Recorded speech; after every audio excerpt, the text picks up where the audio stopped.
Hello students, welcome to maths vision institute. देखो आज हम इस chapter wise, marks wise, year wise solution of past year board exam question में next 2 questions करेंगे। चलो start करते हैं। देखो अभी तक हमने टोटल 34 क्वेश्चंस कवर कर लिए हैं, ठीक है। जो हमारे पास्ट ईयर में सीबीएसई बोर्ड एग्जाम में 2009 ऑनवर्ड्स जो क्वेश्चंस आए हुए हैं वो हम इस प्लेलिस्ट में कर रहे हैं, ठीक है। तो देखो क्वेश्चन नंबर 35 करेंगे आज। क्वेश्चन नंबर 35 है, if y is equal to cosec inverse x where x is greater than 1, then show that x into x square minus 1 into d square y upon dx square plus 2x square minus 1 into dy by dx is equal to 0। ठीक है, तो ये हमें show करना है। तो solution करते हैं इसका। ये क्वेश्चन 2010 ऑल इंडिया बोर्ड में आया था, ठीक है। तो देखो हमें गिवन है y is equal to cosec inverse x।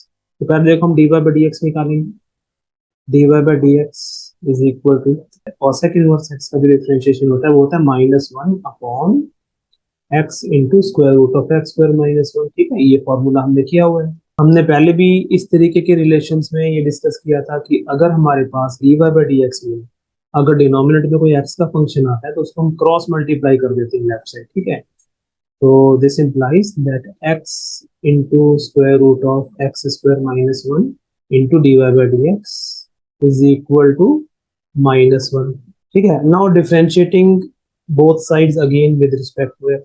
देखो लेफ्ट हैंड साइड में हमारे पास 3 फंक्शंस का प्रोडक्ट है, x into root of x square -1 into dy by dx। तो 3 फंक्शंस का प्रोडक्ट है ये लेफ्ट साइड में, राइट हैंड साइड में -1 हो। तो हमें देखो यहाँ पर हम प्रोडक्ट रूल लगाएंगे लेफ्ट हैंड साइड में। अब 3 फंक्शंस के प्रोडक्ट में किस तरीके से लगता है, जैसे सपोज हमारे पास 3 फंक्शंस है u v एंड w, ठीक है। तो प्रोडक्ट रूल का जो अप्लाई करने का पैटर्न होता है वो सेम वैसे ही होता है, चाहे जितने भी फंक्शंस प्रोडक्ट में हो। जैसे कि सपोज हमें u v w का अगर हमें करना है तो हम क्या करेंगे, u v as it is derivative w plus फिर u इंटू डब्ल्यू as it is into derivative of v plus u का डेरिवेटिव इंटू वी डब्ल्यू एज। मतलब एट ए टाइम एक फंक्शन का डेरिवेटिव करना है और बाकी के 2 फंक्शंस को एज इट इज रखना है। ये रूल अप्लाई करेंगे।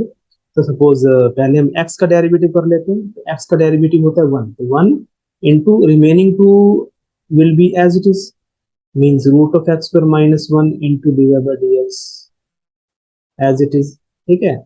प्लस अब ऐसा करेंगे हम x और dy by dx को एज इट इज रखते हैं और इस स्क्वायर रूट, ये जो फंक्शन है रूट ऑफ x स्क्वायर -1, इसका डेरिवेटिव कर देंगे। तो x as it is into derivative of root of x square -1, उसका डेरिवेटिव बनेगा 1 upon 2 into square root of x square -1। और फिर x स्क्वायर -1 का डेरिवेटिव इंटू करेंगे, x स्क्वायर का 2x और -1 का तो 0 होता है, तो इंटू 2x हो गया, ठीक है, इंटू dy by dx। फिर प्लस अब देखो ये दोनों फंक्शंस को एज इट इज रखेंगे, x into square root of x square -1 as it is into derivative of dy by dx। dy by dx का derivative with respect to x होगा d square y upon dx is equal to -1 का derivative, -1 constant है, constant का derivative 0 होता है, तो फिर 0 हो गया, ठीक है। तो देखो यहाँ पे 2 और 2 कैंसिल, ये जो टर्म बनेगी हमारी ये बन जाएगी root of x square -1 into d y by d x. यहाँ देखो 2 और 2 कैंसिल हो गया, तो ये x इंटू एक्स हो गया x स्क्वायर, तो plus x square upon square root of x square -1 into d y by d x plus x into square root of x square -1 into d square y upon d x square is equal to 0। ऐसे करते हैं, ये जो term है इसको हम आगे लिख लेते हैं, पहले लिख लेते हैं इसको। तो ये क्या बन जाएगी, x into square root of x square -1 into d square y upon d x square plus x square upon square root of x square -1 into d y by d x plus square root of x square -1 into d y by d x is equal to 0। ठीक है, तो हमने ये in terms को थोड़ा rearrange कर लिया, ठीक है। अब देखो अब क्या करेंगे, यहाँ पर ये जो डिनोमिनेटर ना root of x square minus one, इस पूरी इक्वेशन को हम square root of x square minus one से मल्टीप्लाई कर देंगे, ठीक है। तो multiplying the equation by root of x square minus one, so each term will get multiplied by root of x square minus one. तो पहली term को हम root of x square minus one से मल्टीप्लाई करते हैं तो क्या बनेगा, x into root of x square minus one into root of x square minus one into d square y upon d x square, ठीक है। तो इस टर्म को हमने root of x minus one से मल्टीप्लाई किया प्लस अब ये जो सेकंड टर्म है इसको भी हम root of x square minus one से मल्टीप्लाई करेंगे तो बन जाएगा root of x square minus one into x square upon root of x square minus one into d y by d x. तो ये वाली टर्म को भी हमने मल्टीप्लाई कर दिया root of x square minus one से। अब इसको कर देंगे तो क्या बनेगा, plus root of x square minus one into root of x square minus one into d y by d x is equal to zero. ये तो बन जाएगा x, now root of x square minus one into root of x square minus one means x square minus one, क्योंकि मालूम है root x into root x x होता है। तो उसी तरीके से root of x square minus one into root of x square minus one x square minus one हो गया into d square y upon d x square, यहाँ पे स्क्वायर आएगा प्लस देखो यहाँ पर ये दोनों टर्म्स कैंसिल हो तो क्या बचा, x square into d y by d x plus देखो इन दोनों को मल्टीप्लाई करोगे तो ये भी आ जाएगा x square minus 1 into dy by dx is equal to 0. This implies that x into x square minus 1 into d square y upon dx square plus देखो ऐसा करेंगे, ये जो दोनों टर्म्स आई हैं इसमें से dy by dx हम कॉमन ले लेंगे, ठीक है। अगर हम dy by dx कॉमन लेते हैं इन दोनों टर्म्स में से तो अंदर क्या बच जाएगा, यहाँ से बच जाएगा एक्स स्क्वायर ब्रैकेट में और यहाँ बचेगा एक्स स्क्वायर माइनस वन, तो ये एक्स स्क्वायर माइनस वन आ गया is equal to zero. So this implies that x into x square minus one into d square y upon d x square plus अब देखो x square plus x square हो गया टू एक्स स्क्वायर और फिर minus one और into d y by d x is equal to zero. और देखो हमें यही प्रूव करना था क्वेश्चन में, ठीक है। क्वेश्चन में क्या प्रूव करना था, यही x into x square minus one into d square y upon d x plus two x square minus one d y by d x equal to zero. Same expression हमने prove कर दिया यहाँ पर, तो hence prove, ठीक है। I hope आपको ये क्वेश्चन अच्छी तरह समझ में आ गया होगा, ठीक है। तो आप ये जो क्वेश्चंस हैं जरूर साथ साथ प्रैक्टिस करते रहना, ठीक है। जैसे जैसे मेरी वीडियोस आती है उसको आप जो है इन्हीं क्वेश्चंस को आप प्रैक्टिस करते रहो। ये सभी जो लास्ट 10 इयर्स में जो बोर्ड में आए हुए क्वेश्चंस हैं ये सब वही हैं, ठीक है। तो इनको आप अच्छी तरह प्रैक्टिस कर लोगे आपकी प्रिपरेशन बहुत अच्छी हो जाएगी। साथ में एनसीईआरटी बहुत अच्छी तरह करनी है, तो एनसीईआरटी एंड दीज क्वेश्चंस, अगर ये दो चीजें आपने अच्छी तरह कर ली तो you will surely have the chance of getting 90% and more in the exam, ठीक है। चलो अब हम नेक्स्ट क्वेश्चन करेंगे। देखो नेक्स्ट क्वेश्चन है question number 36, find the value of a for which the function f defined as fx is equal to a sin pi by 2 into x plus 1 when x is less than or equal to 0 and fx is equal to tan x minus sin x upon x cube when x is greater than 0 is continuous at x is equal to 0, ठीक है। तो हमें given है कि ये function जो है ये x is equal to 0 पे कॉन्टिन्यूस है, तो a की वैल्यू फाइंड आउट करो, ठीक है। ये जो क्वेश्चन आया था 2011 दिल्ली बोर्ड में, ठीक है। तो चलो अब इसे कॉन्टिन्यूटी वाले मेथड से करेंगे, सॉल्यूशन करते हैं। देखो पहले इसमें हम लेफ्ट हैंड लिमिट निकालेंगे जीरो पे। Left hand limit at zero is equal to limit x tends to zero minus fx means when x is less than zero, जब x लेस देन जीरो है तो ये फंक्शन है, तो it is equal to limit x tends to zero कर दो और ये बन जाएगा a sine pi by 2 into x plus 1। ठीक है, अब देखो इसमें सिंपली क्या करना, हम एक्स की जगह 0 पुट कर देंगे, तो क्या बन जाएगा a into sine pi by 2 into 0 plus 1, which is equal to a into sine pi by 2, और 0 प्लस 1 1 होता है तो into 1, means it is equal to a into sine pi by 2, which is equal to a into 1, क्योंकि sine pi by 2 means sine 90 degree 1 होता है वो, तो which is equal to a। तो लेफ्ट हैंड लिमिट की value तो a आ गई। अब हम राइट हैंड लिमिट निकालेंगे। Right hand limit at x is equal to 0, which is equal to limit x tends to 0 plus fx, which is equal to limit x tends to 0, और 0 plus का मतलब then x is greater than 0, और उसमें ये function substitute करेंगे हम, तो limit x tends to 0 tan x minus sin x upon x cube।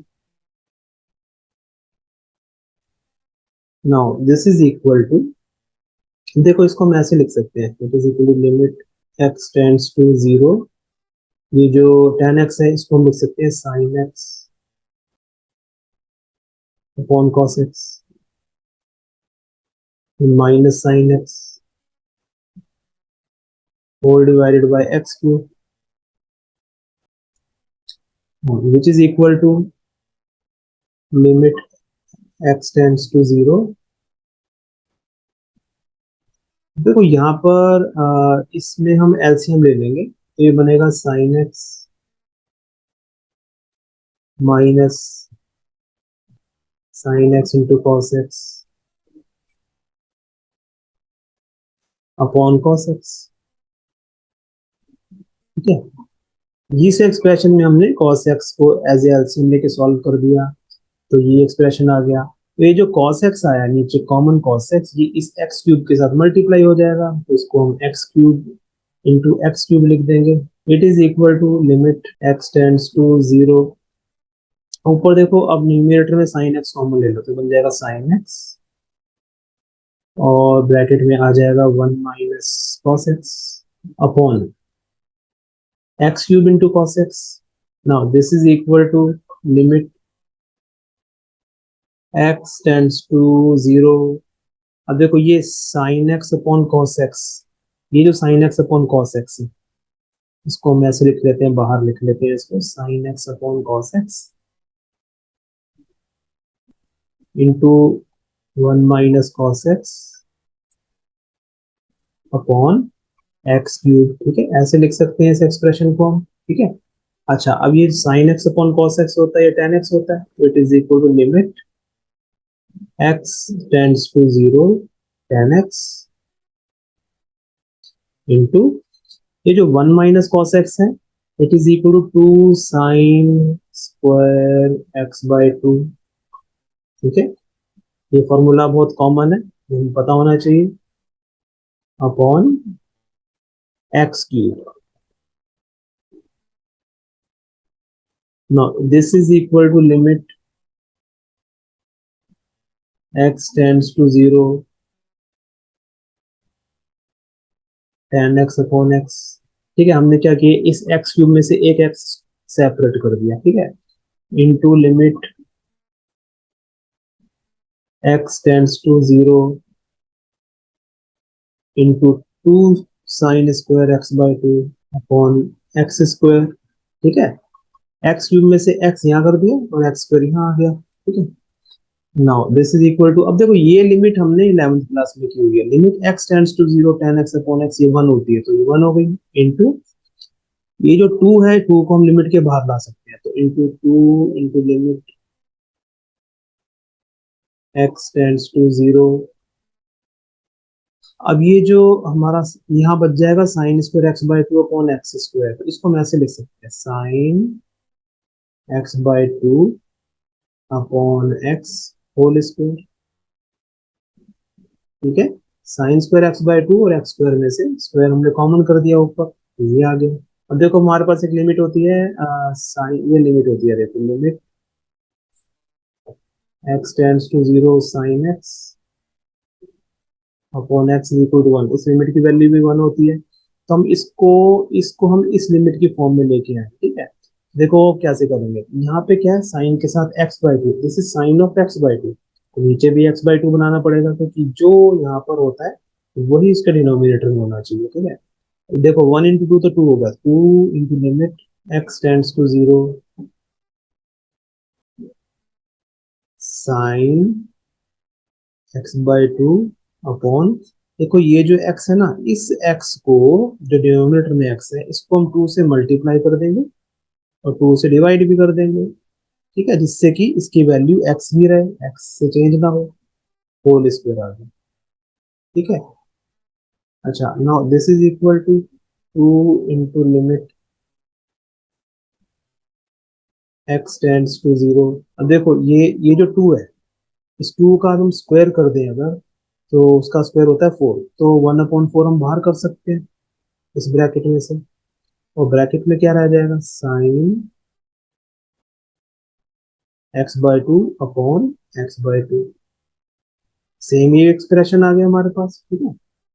Now this is equal to 2 into 1/4, तो जो कांस्टेंट है इसको लिमिट के बाहर मल्टीप्लाई कर दिया, 2 into 1/4 into limit x tends to 0, देखो x tends to 0 means x by two tends to 0, अगर x किसी 0 को अप्रोच कर रहा है तो एनीथिंग मल्टीप्लाइड बाय x और any non zero divided by x also tends to 0, ठीक है। तो x बाई टू भी 0 को ही अप्रोच करेगा, इस लिमिट को हम इस ब्रैकेट के अंदर लेके जा सकते हैं, ठीक है। तो यहाँ पे स्क्वायर भी था, ठीक है। तो it is equal to limit x by two tends to 0 sine x by two upon x by two whole square, ठीक है। दिस इज इक्वल टू, अब देखो ये 2 2 जा 4 कैंसिल हो गया, इट इज इक्वल टू 1/2, और ये जो ब्रैकेट के अंदर लिमिट है इसकी वैल्यू 1 होती है, तो इट इज 1, और ऊपर स्क्वायर है, which is equal to 1/2 into 1, which is equal to 1/2। इसका मतलब जो राइट हैंड लिमिट है उसकी वैल्यू 1/2 के इक्वल आ गई, ठीक है। नाउ अब हमें कॉन्टिन्यूटी के लिए एफ ऑफ जीरो भी फाइंड आउट करना पड़ेगा, ठीक है। जीरो पे हमने left hand limit find out कर ली, जीरो पे हमने right hand limit find out कर ली, अब F of zero find out करना पड़ेगा। एफ ऑफ जीरो देखो कितना है इस फंक्शन के अकॉर्डिंग, देखो यहाँ पर x अगर लेस देन जीरो है या इक्वल टू जीरो, ठीक है, अगर x इक्वल टू जीरो है तो भी हमें एफ एक्स की वैल्यू इसी फंक्शन से फाइंड आउट करनी पड़ेगी, ठीक है। तो वो क्या आ जाएगी, f zero will be equal to a into sine pi by two into 0+1, ठीक है, x की जगह 0 पुट कर दिया, which is equal to a into sine pi by two into 1, ये इंटू 1 हो गया, तो pi by two into 1 pi by two भी रहेगा, ठीक है, which is equal to a into 1 means it is equal to a। For continuity at x equal to 0, LHL मतलब left hand limit should be equal to right hand limit should be equal to the value of the function at that point, ठीक है। अब LHL कितना आया था हमारा, देख LHL देख लेते हैं, LHL हमारा था a के इक्वल, RHL आया है 1/2 के इक्वल, ठीक है। इसका मतलब a इज इक्वल टू 1/2 और एफ जीरो जो है वो भी a के इक्वल आया, दैट मीन्स इस इक्वेशन से हमारे पास रिजल्ट क्या आ गया, a इज इक्वल टू 1/2, ठीक है, which is the required value of a is equal 1/2। I hope आपको ये जो दो क्वेश्चन हैं अच्छी तरह समझ में आ गए होंगे, ठीक है। अगर आपको कोई डाउट है इन क्वेश्चंस में तो आप मुझसे पूछ सकते हैं, मैं अपनी जो एक प्ले लिस्ट है डाउट क्लास, उसमें मैं आपको वो वीडियो, आपके डाउट की वीडियो पोस्ट कर सकता हूँ यूट्यूब पे, ठीक है। तो बाकी जो क्वेश्चंस हैं हम नेक्स्ट वीडियो में करेंगे। अगर आपको वीडियो पसंद आई है तो please subscribe the channel and like the video and also press the bell icon so that you can receive the notification on my video regularly. चलिए बाकी हम नेक्स्ट वीडियो में मिलते हैं। Till next video, bye everyone, take care and thank you so much.